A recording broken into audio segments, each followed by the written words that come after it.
Segunda carta aos Coríntios, no capítulo 8.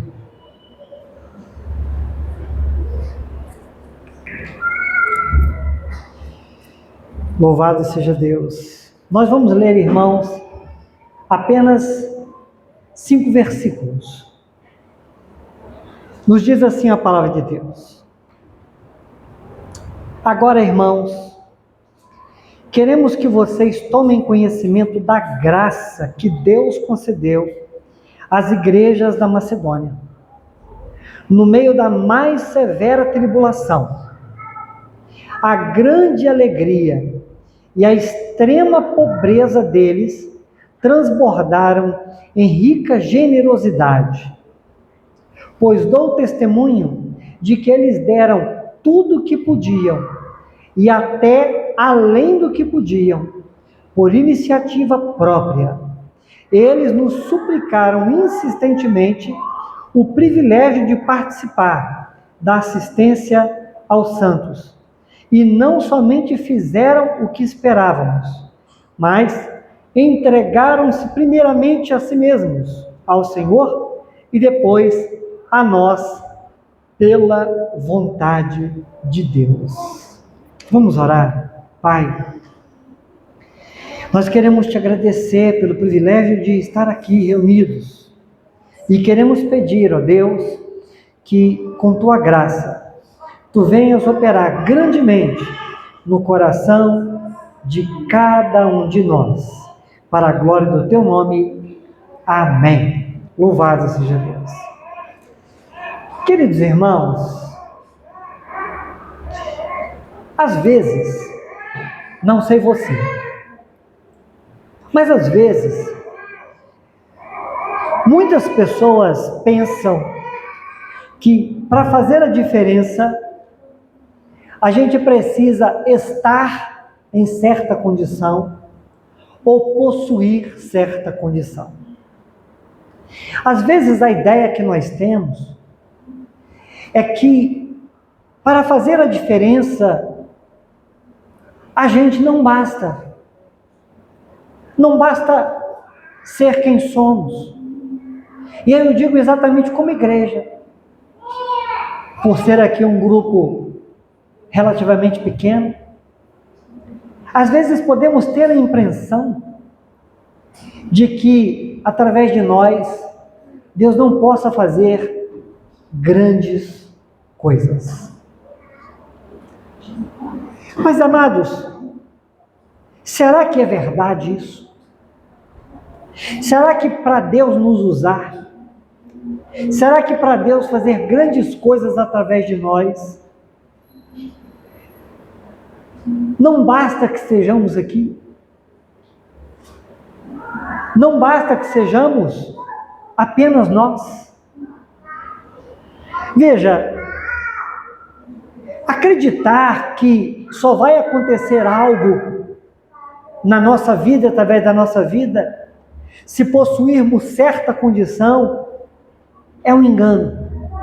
A exemplo do que aconteceu aqui na igreja da Macedônia. O texto que nós estamos lendo, irmãos, ele mostra o apóstolo Paulo dando uma exortação na igreja de Corinto. Paulo chamando a atenção da igreja de Corinto. Por quê? Porque os irmãos de Corinto não estavam ajudando os irmãos de Jerusalém. Agora, sabe o que é interessante?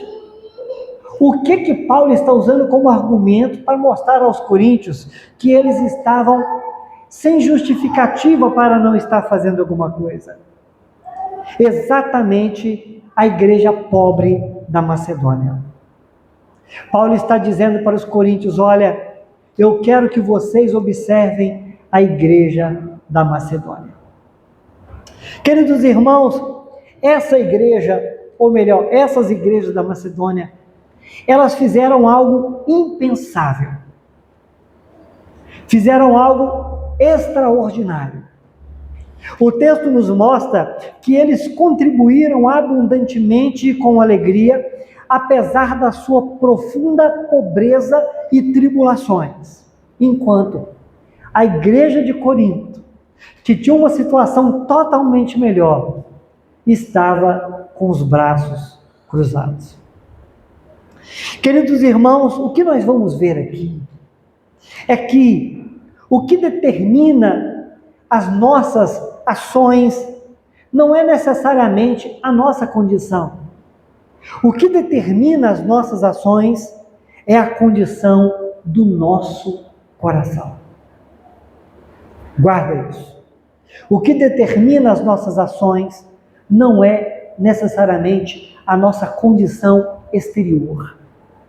O que faz com que seja a nossa vida uma vida frutífera e diferente, uma vida onde contribuímos e fazemos coisas para a glória de Deus, é de fato a condição do nosso coração. E veremos também que servir, irmãos, é uma graça divina, um privilégio que não deve ser desprezado. Eu quero trazer para os irmãos o contexto histórico. O que estava acontecendo aqui? Os irmãos observam que nós temos aqui três coisas, três cenários. Nós temos Paulo conversando com a igreja que estava em Corinto, falando sobre a necessidade de ajudar a igreja que estava em Jerusalém, e ele usando como fundamento para a sua argumentação as igrejas da Macedônia. Então perceba que a gente precisa entender o que estava acontecendo nessas igrejas. A igreja de Corinto era uma igreja que estava em boa condição, bem estruturada, gozava da alegria de ter todos os dons, pessoas sábias, pessoas com bom conhecimento doutrinário, e muita coisa boa e importante na igreja de Corinto.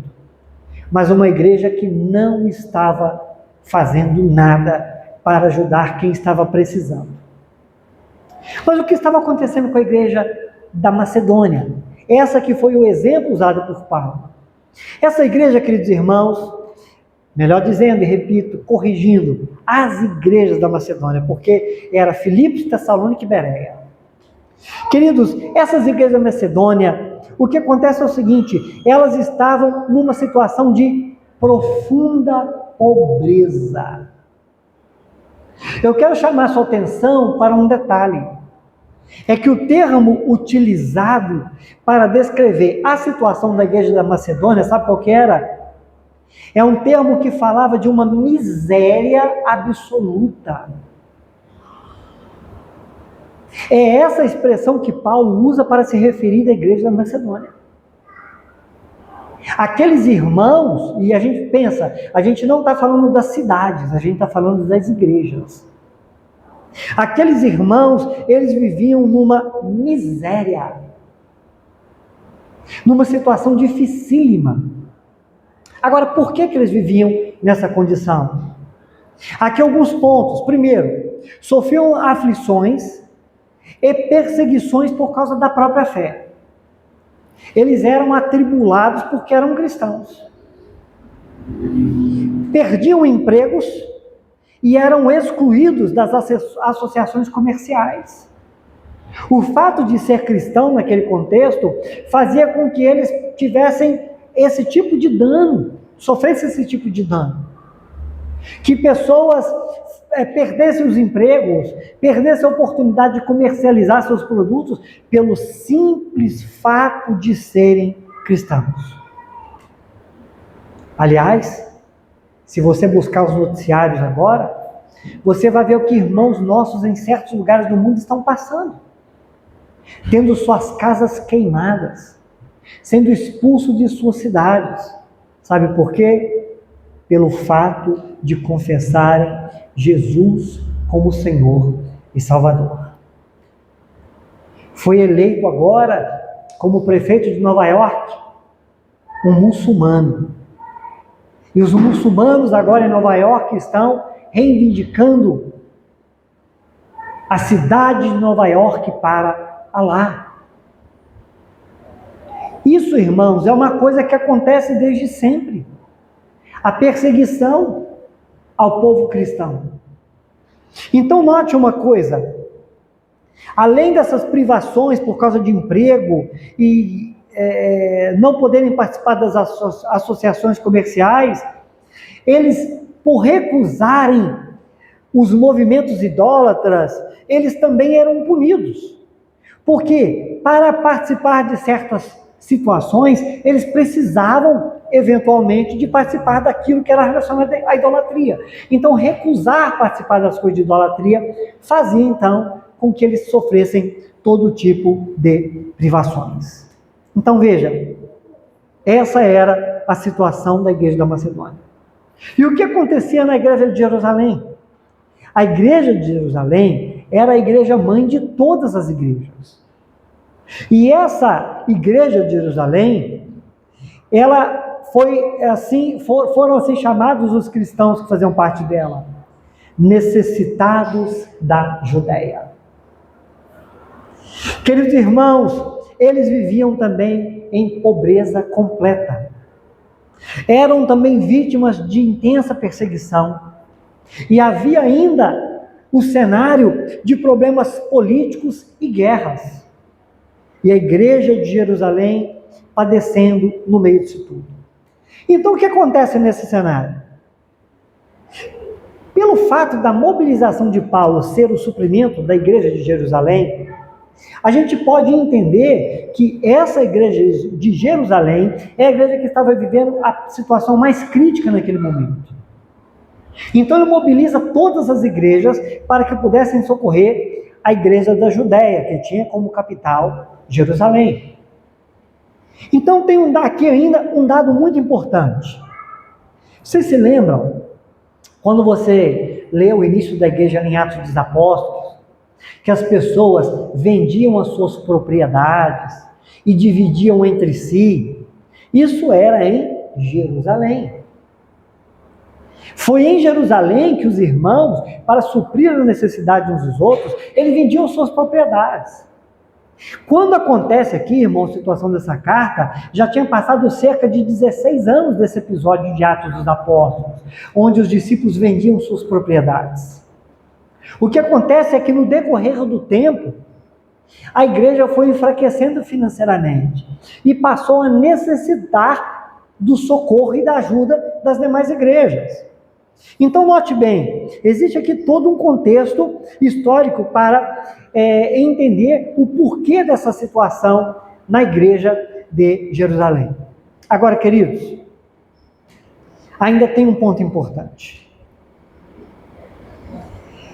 Primeiro, só diferenciando aqui, a Macedônia, então, estava em pobreza devido à depressão econômica, regional e perseguição, e a igreja de Jerusalém, devido àquele sacrifício financeiro inicial, que ficou insustentável no decorrer do tempo, e também por circunstâncias políticos sociais.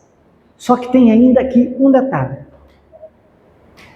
Eu não sei se vocês se recordam que em Atos, no capítulo 11, a palavra de Deus vai falar de um profeta chamado Ágabo.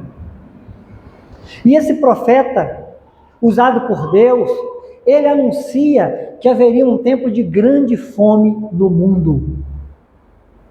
E que isso, nos diz o texto de Atos, aconteceu exatamente no tempo do imperador romano Cláudio, que é essa fase aqui,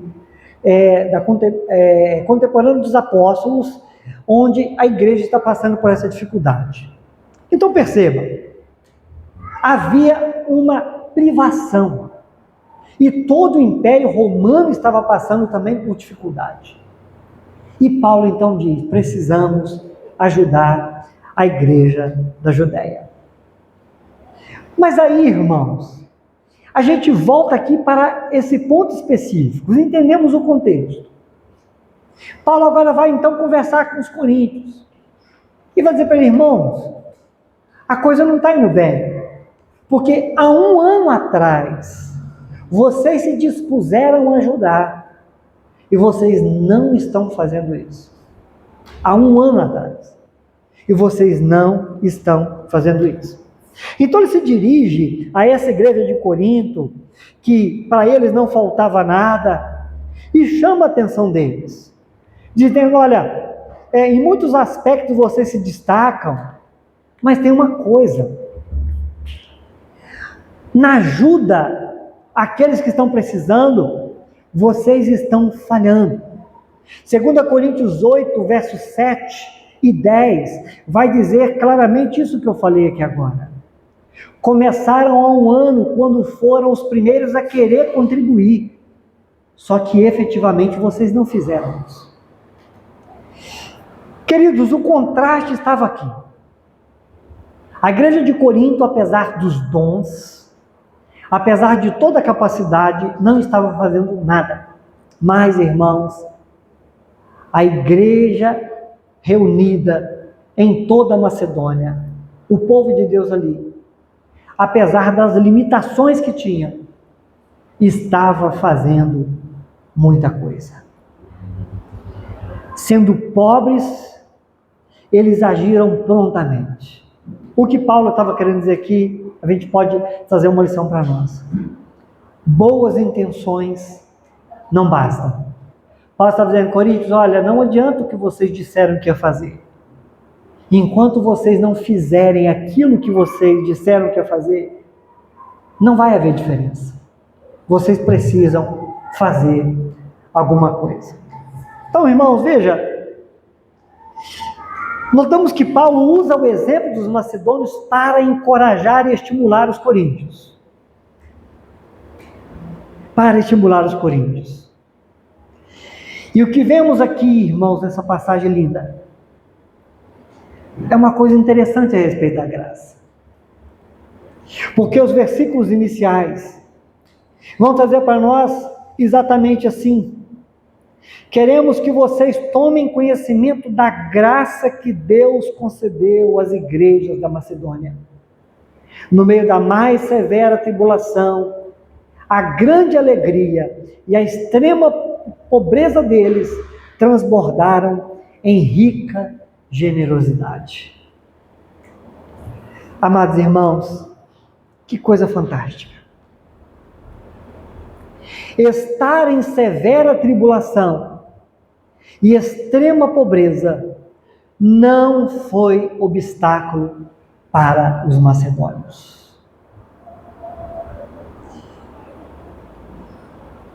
Queridos irmãos, qual é o obstáculo para nós? Qual é o obstáculo para nós? Eu não queria que você entendesse isso aqui apenas no sentido de contribuição financeira. Porque a passagem, ela está falando literalmente de contribuição financeira para o suprimento de necessitados. Mas eu queria que a gente observasse isso aqui no sentido geral. Sabe por quê? É porque eu percebo que no nosso tempo, por causa das nossas situações, as questões que nos atribulam, as nossas limitações, inclusive financeiras, os problemas que nós temos, pessoais e particulares, muitas das vezes, irmãos, tem feito a gente parar. Tem sido obstáculos para nós. Tem trazido empecilhos para a nossa caminhada.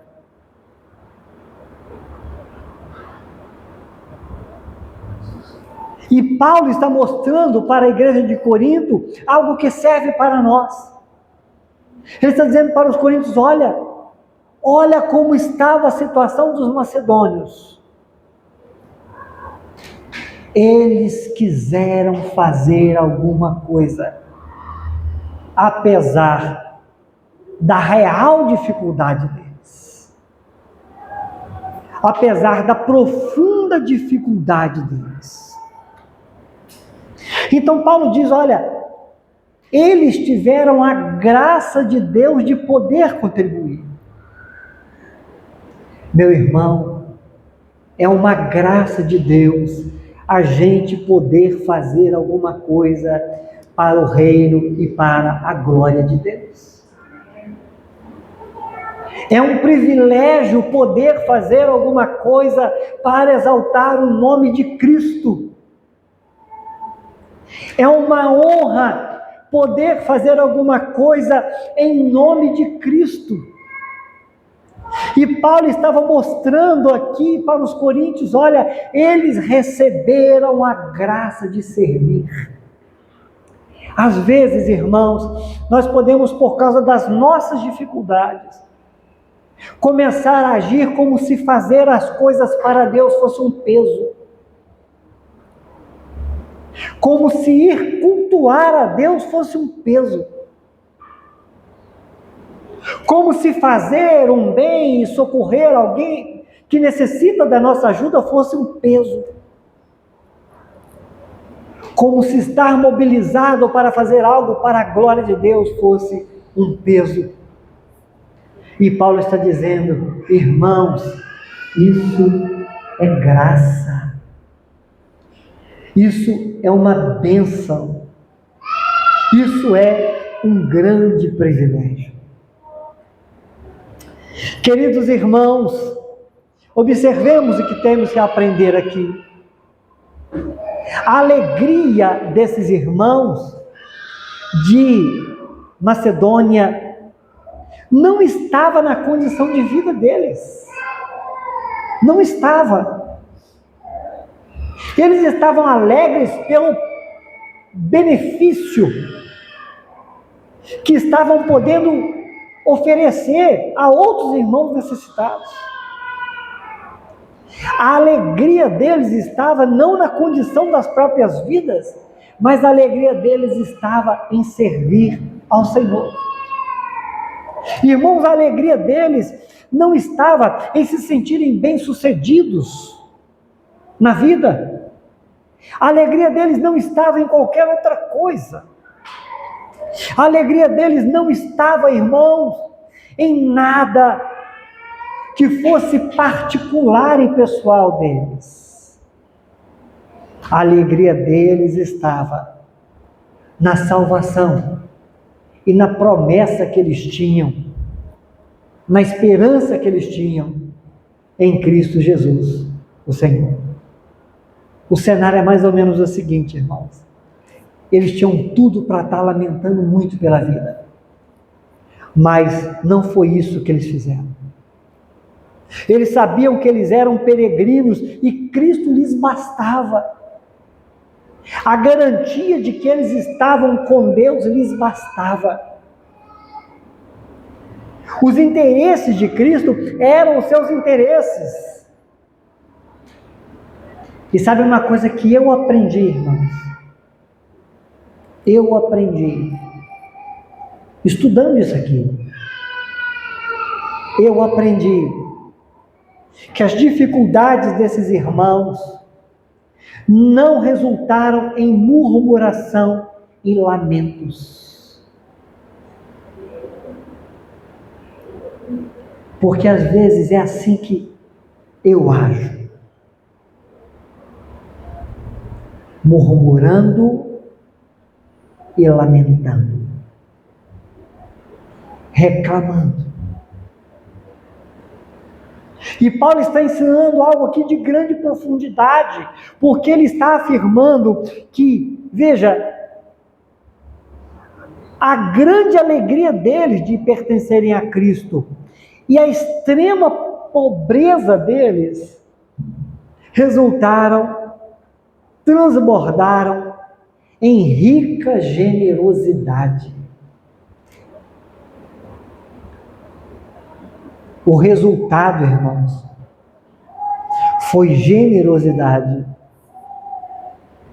Dificuldades tornaram eles mais generosos, não amargos.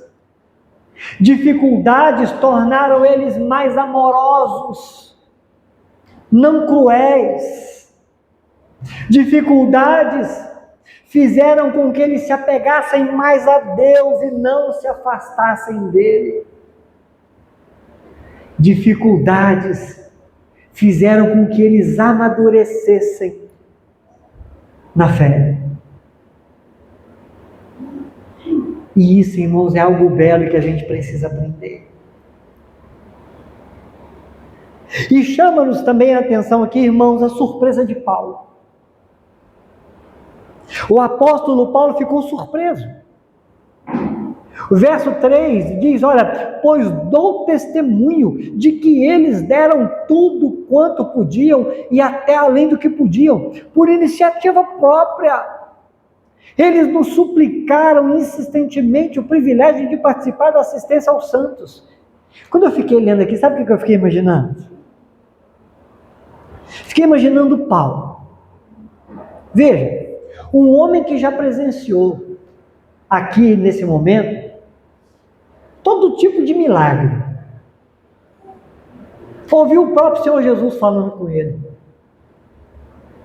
Viu o cego enxergar. Viu coisas extraordinárias, irmãos. Mas aqui, ele está vendo outro algo extraordinário. Ele olhou e viu uma igreja muito pobre e não esperou nada dela. Veja se você percebe esse milagre. Paulo olha para aquela igreja e fala assim, para essa igreja aqui não vou nem pedir nada. Para esses irmãos aqui, eu não vou nem pedir ajuda, porque a situação deles já é tão ruim, já é tão difícil. Eu fico imaginando, irmão, que Paulo nem tivesse solicitado o apoio dos macedônios nessa empreitada. Sabe aquela coisa assim, vamos deixar esses irmãos em paz. Ele já tem muita coisa para resolver na vida deles. Agora, o negócio para ele já está muito difícil. Mas Paulo, admirado, vai contar para os coríntios agora o seguinte, gente, vocês não estão entendendo. Aqueles irmãos lá, que eu nem pedi nada para eles, porque a situação deles era muito ruim, eles ajudaram. E eles ajudaram além do que podiam ajudar. Eles deram tudo que podiam e deram aquilo que nem podiam dar. E o detalhe, eles não foram obrigados a isso. Eles fizeram porque quiseram fazer. Eu fico imaginando a admiração de Paulo, porque Paulo estava vendo ali outro milagre. Paulo estava presenciando um milagre que acontece no coração do crente. Generosidade. Amor. Uma transformação. Algo profundo. Que foge à razão. Porque como que os necessitados poderiam fazer alguma coisa para ajudar outros necessitados? Mas foi isso que eles fizeram. Paulo diz, sabe uma coisa? Que eles suplicaram insistentemente o privilégio de participar. Você fica para entender uma coisa dessa. Olha as expressões de Paulo. Suplicaram. Paulo, a gente quer ajudar. Paulo, a gente quer ajudar. Mas como? Paulo, a gente quer ajudar, a gente quer fazer alguma coisa. Mas como vocês vão fazer isso? Paulo, não se preocupe, a gente quer ajudar. A gente precisa ajudar os irmãos da Judéia, Paulo. A gente quer participar disso. Paulo usa a expressão insistentemente. Paulo, nós queremos ajudar. Isso para nós é um privilégio, Paulo. Irmãos, eles não estavam fazendo nada com aquele peso no coração. Não estavam fazendo nada com lamento, sabe? Ai, meu Deus, vou ter que ajudar. Ah, meu Deus, vou ter que... Não. Eles estavam fazendo isso com o sentimento de que se tratava de um privilégio, suplicaram: nós queremos ajudar. Aí eu fico imaginando a cara de Paulo, né? Sabe aquele negócio assim? Ah, então, já que você quer ajudar, tudo bem. Eu imagino Paulo indo embora, meu Deus do céu, os irmãos estão lá vendendo almoço para comprar janta e estão querendo ajudar. Deixa estar. Mas depois Paulo fala: olha, eles surpreenderam, superaram as expectativas, porque não só ajudaram, dando muito além do que a gente imaginava, como o que eles fizeram estava para além da condição deles. Paulo os conhecia. Paulo os conhecia. Então, irmão, veja, por que eles superaram a expectativa? Porque a primeira foi iniciativa própria. Segundo, fizeram mais do que esperado. E note, quando Paulo está fazendo isso aqui, irmão, ele não está comparando o valor. Veja, ele está dizendo: aqueles irmãos fizeram muito mais do que eles tinham condições de fazer. Ele não estava comparando nesse sentido de quem deu mais, de quem fez mais, de quem participou mais. Ele estava dizendo: eles fizeram além do que eles podiam fazer. Amados, sabe o que eu aprendo aqui?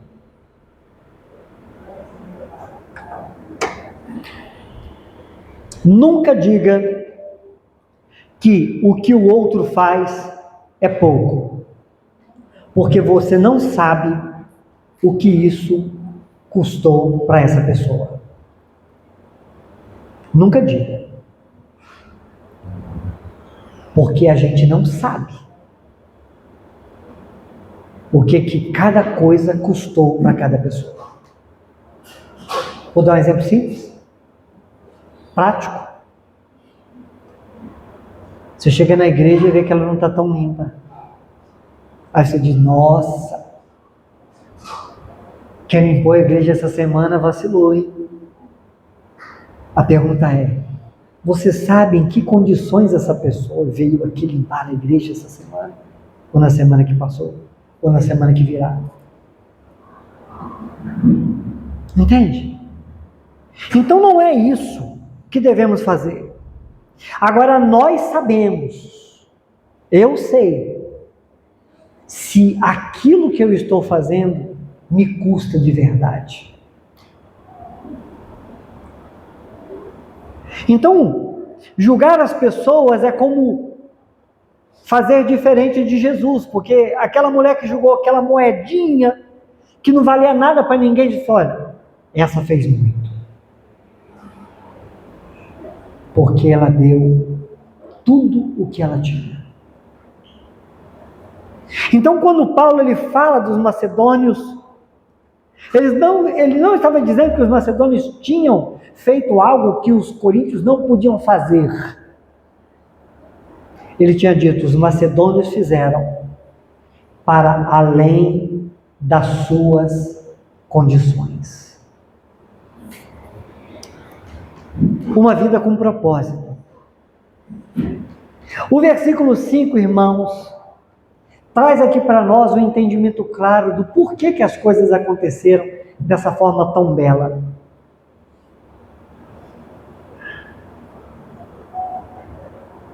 E não somente fizeram o que esperávamos, mas entregaram-se primeiramente a si mesmos, ao Senhor, e depois a nós, pela vontade de Deus.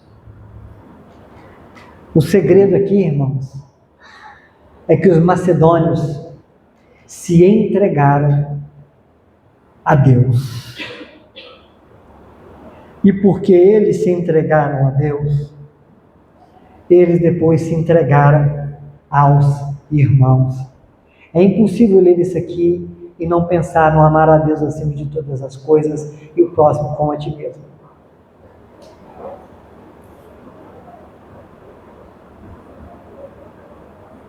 Isso era comunhão. Uma preocupação com o bem do corpo. Cristãos unidos pelo reino.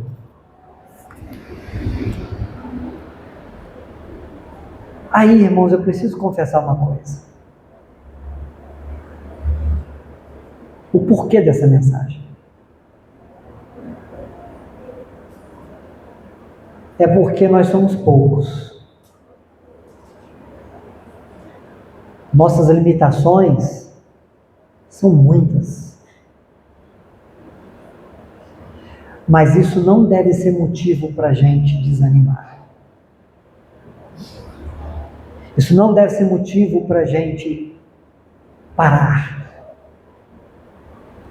Isso não deve ser motivo para a gente retroceder. Isso deve ser motivo para a gente crer que com um pouco de cada um de nós,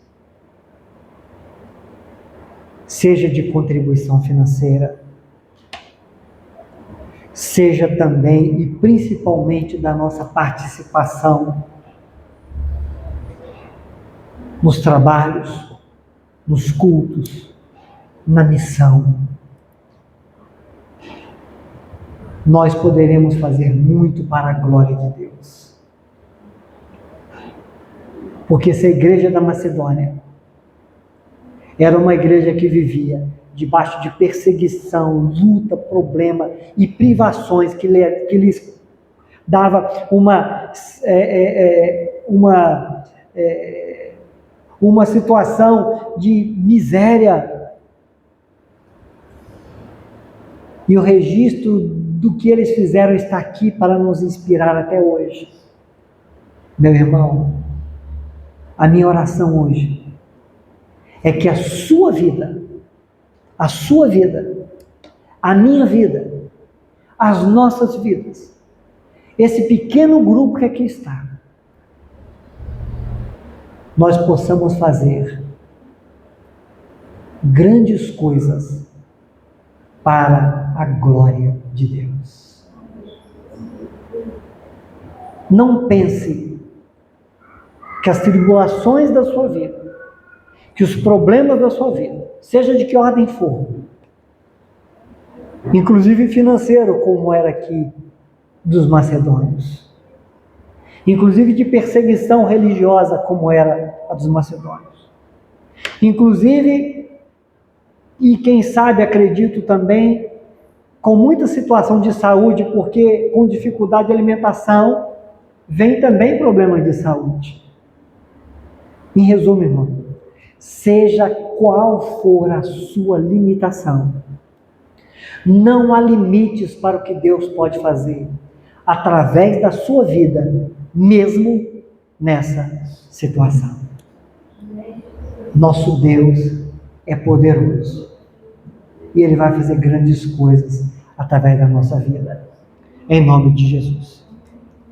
A conclusão, eu quero ler o verso 6 para a gente ter aqui como um fundamento para tudo isso.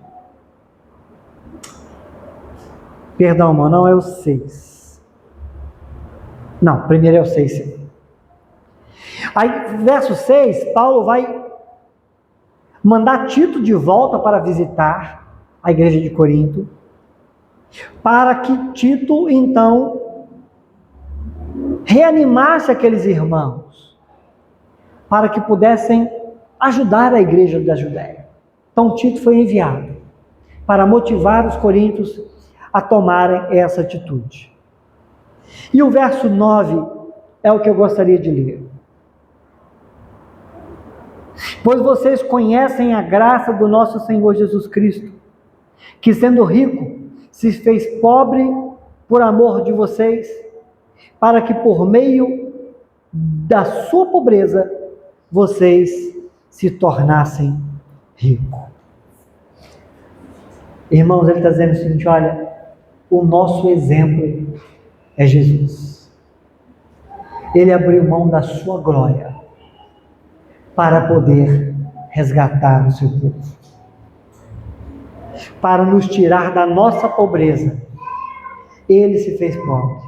Então, irmãos, vamos servir ao Senhor, apesar das nossas dores, porque servindo ao Senhor, nós estamos servindo e adorando o maior doador, que é o próprio Deus, que enviou Jesus Cristo para morrer no nosso lugar, naquela cruz. Que sejamos despertados nessa noite, irmãos, reanimados no Senhor, a viver assim, para a glória de Deus.